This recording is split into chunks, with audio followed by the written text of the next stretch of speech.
Πάμε στη Γεωργία. Η Γεωργία Στριμενοπούλου, εξαιρετικός τέλεχος.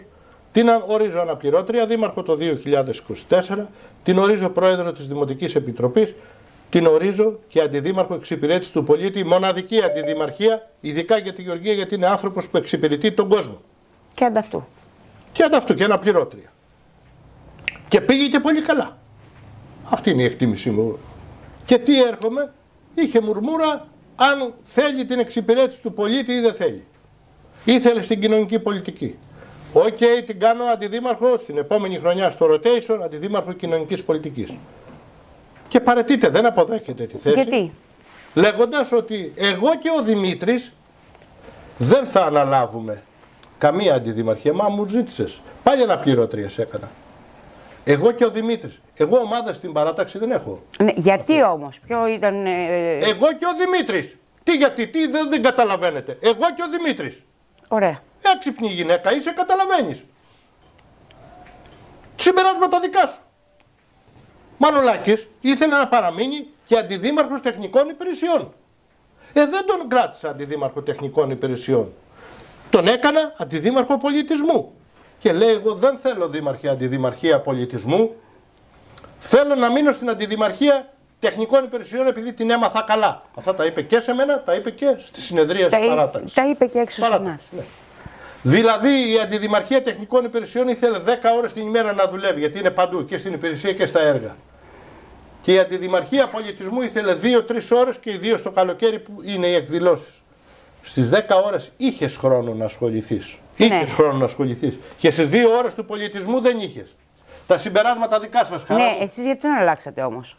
Γιατί έπρεπε να τον αλλάξω. Τι δεν έκανε σωστά? Τι δεν έκανε σωστά? Θεώρησα ότι δεν απέδωσε αυτό το έργο που έπρεπε να αποδώσει. Κατανοητό. Πάμε παρακάτω. Κατανοητό εδώ λοιπόν οφείλουμε γιατί όμως να πούμε. Και ο Δημήτρης. Οφείλουμε να πούμε ότι. Και δεν μπορεί τα θύματα, ο δήμαρχος δηλαδή, να γίνεται θήτης. Δεν τρελάθηκα βρε χαρά. Τα καλύτερα στελέχη μου, τα πιο κοντινά στελέχη, τα έμπιστα στελέχη να ήθελα να τα καρατομήσω. Δεν τρελάθηκα, ακόμα δεν είμαι για το Δαφνί. Προσπαθήσατε να τα βρείτε όμως. Γιατί αυτό το πράγμα σύρεται από τις αρχές του 25 μέχρι τώρα. Εγώ μιλάω πολύ καλά. Σε μένα δεν λένε κουβέντα. Στην παράταξη δεν είπανε τίποτα και βγαίνουν έξω με γραμμένες δηλώσεις από πριν να πούνε άλλα πράγματα από αυτά που είπαν. Τι άλλο μπορώ να κάνω, σε παρακαλώ, πες μου εσύ. Παίρνω, γιατί έχω και μια παράταξη, δεν έχω μόνο τα 2 άτομα, έχω και μια παράταξη. Είναι άλλα 18 στελέχη μέσα. Ωραία. Πάντως η αλήθεια είναι ότι αυτοί οι 3 άνθρωποι δημόσια δεν έχουν πει κακή κουβέντα για το Σταυρέλη και δεν ξέρω. Είπαν και εμπιστεύομαι τον Δήμαρχο, είναι έντιμος, καθαρός. Και έξω είπαν άλλα γιατί πράγματα. ο Μιχάλης ο Χατζής είπε κάποια πράγματα τα οποία ήταν βαριά, μπορώ να πω.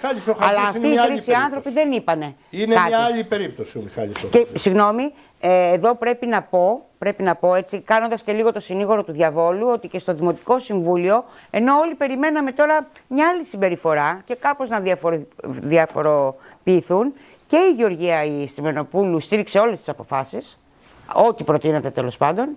Και όχι, δεν τις στήριξε όλες. Πώς τις στήριξε όλες? Όχι βέβαια. Σε όλα, ναι, είπε εκτός που απήχε σε ό,τι αφορούσε το όνομά της. Λογικό. Δεν είναι έτσι, αλλά πας περιπτώσει.